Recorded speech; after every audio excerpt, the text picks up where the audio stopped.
Assalamualaikum warahmatullahi wabarakatuh. Pada kali ini saya akan menyampaikan materi tentang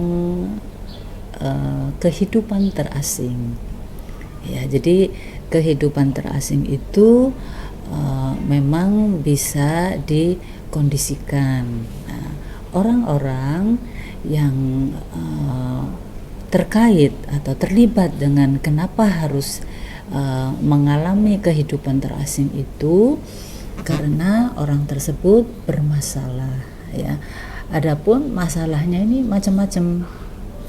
Ada orang itu bisa sakit, ada orang itu karena melakukan suatu kesalahan, atau orang tersebut mengalami sesuatu kekurangan fisik. Ya, saya contohkan untuk kehidupan yang memang harus diasingkan. Misalkan orang yang melakukan kesalahan yaitu kategori kriminal. Nah, ya, jadi mereka diasingkan di lembaga permasyarakatan, ya, atau lapas. Nah, kemudian di sana juga di lapas sendiri masih dikelompokkan. Ada yang kalau misalkan dirasa ini berbahaya atau orangnya temperamental, nah ini akan disendirikan, enggak bareng-bareng sama yang lainnya, ya. Kemudian contoh lainnya adalah orang yang sakit, ya. Orang yang sakit itu berarti bermasalah dengan kesehatannya. Nah, makanya orang tersebut harus dirawat di rumah sakit. Nah, di sini pun sama seperti tadi yang di lapas, ada kelas-kelasnya.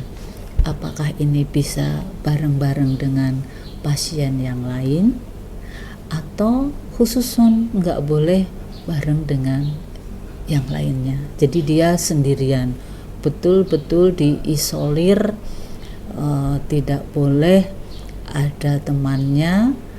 Bahkan itu kalau melihat contohnya seperti yang kemarin saat peristiwa pandemi itu, nah betul-betul ini sebuah kondisi yang sangat mencekam sebetulnya, yang nggak boleh dijenguk, ya. Melihat keluarganya itu juga udah nggak bisa karena memang sangat ketat, ya. Bahkan harus menggunakan sebuah alat atau pengamanan yang namanya OPD itu, ya. Jadi untuk yang kesehatan itu sangat macam-macam,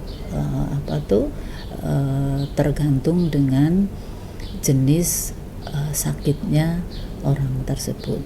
Nah, itu masih banyak contoh yang lainnya yang harus atau tergolong dalam kenapa orang itu diisolir atau diasingkan. Kemudian lagi contoh orang yang tidak diisolir, bahkan mengisolir diri, mengasingkan diri. Kita semua mungkin pernah mengalami ini. Jadi mengisolir diri itu atau mengasingkan diri saat kita mengalami atau ada masalah juga. Apakah kita sedang sedih atau sedang punya beban berat, ya, khususnya itu sedih. Nah, itu kita menyendiri, nggak mau diganggu, nggak mau kumpul dengan orang-orang yang biasanya bergaul atau dengan keluarga. Ini betul-betul ingin menyendiri. Nah, Kalau untuk yang pikirannya masih bagus, mungkin bisa untuk introspeksi ya. Tapi kalau yang pikirannya belum stabil atau perasaannya ini masih labil, goncang, lah ini perlu juga pihak keluarga untuk memantau. Jadi keberadaan yang bersangkutan ini atau salah satu anggota keluarga kenapa mengucilkan diri, sebetulnya ada apa. Karena orang yang punya masalah yang tadi mengasingkan sengaja diri sendiri itu, ada yang mau cerita, ada yang enggak. Kalau yang mau cerita itu sangat membantu karena bisa mengurangi beban yang ada di dalam dirinya, kemudian bisa terkurangi sehingga dia mau mendengar saran atau masukan dari orang lain. Tentu saja yang diajak bicara ini adalah orang yang bisa memberikan solusi, bukan terlena dengan permasalahan orang yang sedang bermasalah. Ya, jadi disinilah letak sebuah komunikasi atau interaksi yang paling pribadi, paling privasi. Karena kalau dengan minimnya kontak sosial atau omong-omong antar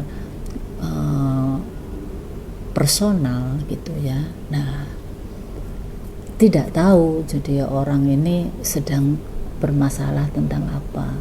Tapi kalau sudah mau menyampaikan permasalahannya, itu akan membantu untuk mengurangi beban yang sedang dia alami. Nah, berbeda dengan orang yang introvert, itu susah untuk mau berbagi karena dia orangnya yang tertutup. Ya, jadi dan kita nggak boleh memaksa dengan orang yang memang tidak mau berbagi. Ya, jadi kalian semua tolong dalam berkomunikasi lakukanlah dengan dengan baik, dengan lancar, jangan kebatinan, tapi harus disampaikan. Ya, jadi sekali lagi bahwa untuk kehidupan terasing ini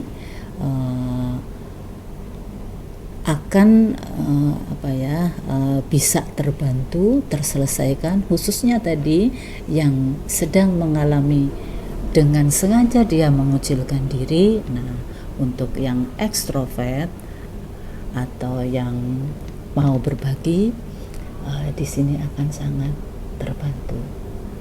Demikian, terima kasih dan saya akhiri. Assalamualaikum warahmatullahi wabarakatuh.